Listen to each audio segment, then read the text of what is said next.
I was not informed directly that the website would not be working as the way it was supposed to. Had I been informed, I wouldn't be going out saying, boy, this is going to be great. You know, I'm accused of a lot of things, but I don't think I'm stupid enough to go around saying this is going to be like shopping on Amazon or Travelocity a week before the website opens if I thought that it wasn't going to work. So clearly, we and I did not have enough awareness about the problems in the website. The President was briefed regularly on aspects of implementing the ACA, including the recommendations from this review and the steps that CMS and HHS were taking in response to those recommendations. We never expected. He was certainly not told, and nobody here was told, because there was not this expectation that the site would perform as poorly as it did. This review by McKinsey & Company, a private consulting firm that was brought in, happened in March. The briefings happened in early April. In those briefings, some of the risks from McKinsey & Company: implementation risks, marketplaces unavailable with system failure, long manual processing times, failure to resolve post-launch issues rapidly, no viable marketplace in large volume states, plans not approved and loaded in selected markets. It goes on and on and on as you scroll through this list. Next page, there's a bunch of them. They were all briefed to HHS, senior administration officials, and as you heard there, the President was briefed in the spring. What about all this? Let's bring in our panel. Nina Easton, columnist for Fortune magazine. Mara Lias, national political correspondent of National Public Radio, and syndicated columnist Charles Krauthammer. Charles. Well, to quote the President, I'm not stupid enough to not react when I hear the President of the United States say, as we just heard him say, I was not informed directly that the website would. Now, what in God's name does that mean, directly?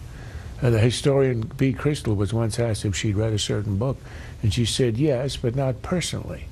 So what does it mean? He was indirectly told? How was he told? What did he hear?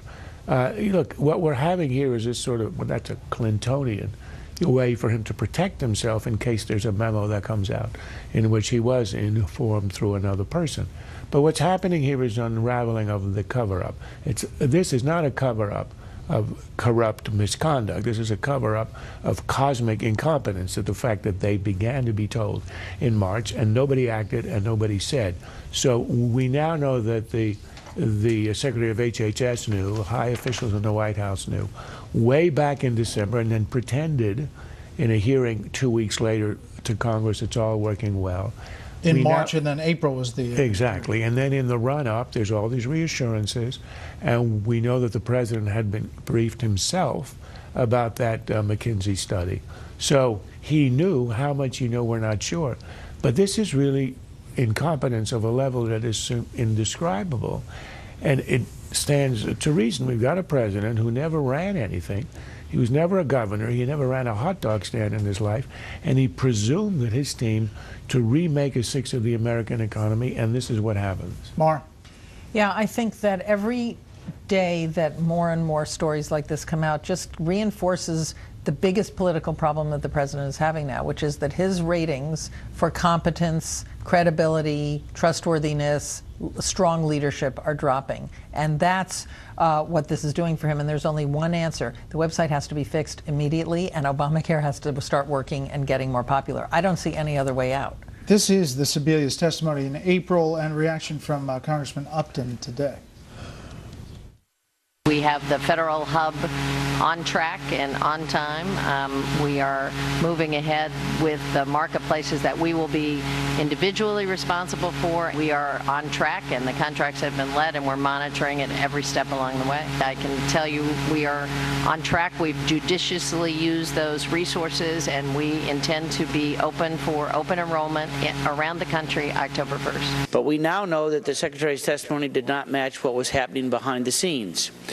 2 weeks before she testified before this committee, Secretary Sebelius was present at an April 4th meeting where experts identified significant threats and risks launching the site on October 1st. Nina. Well, in fairness to the Secretary, this report, which is basically a corporate PowerPoint full of corporate sort of, consultancy gobbledygook language, it did not say this is going to crash and burn. It didn't have that level of clarity. But what it did do, and this is what I find even more compelling, it portrays, if you read through all this sort of seat of the pants operation that was going on, that 180 days out, the design was still evolving. The requirements were still evolving. There was core contracts still hadn't been let out to contractors.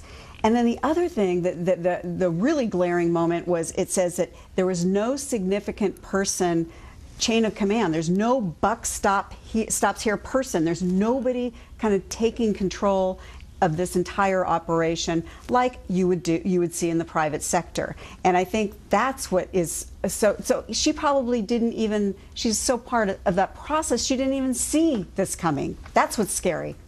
The idea that they were evolving the requirements and the architecture, it was not accidental, it wasn't only incompetence, it was a political decision in an election year to postpone the regulations so that they would be protected from any attack, political attack in an election. It was a political decision, a partisan decision, which postponed everything until it was extremely late, and that's why you had the chaos. When you postpone the regulations, obviously makes it tougher for the people putting up the website dealing with those regulations.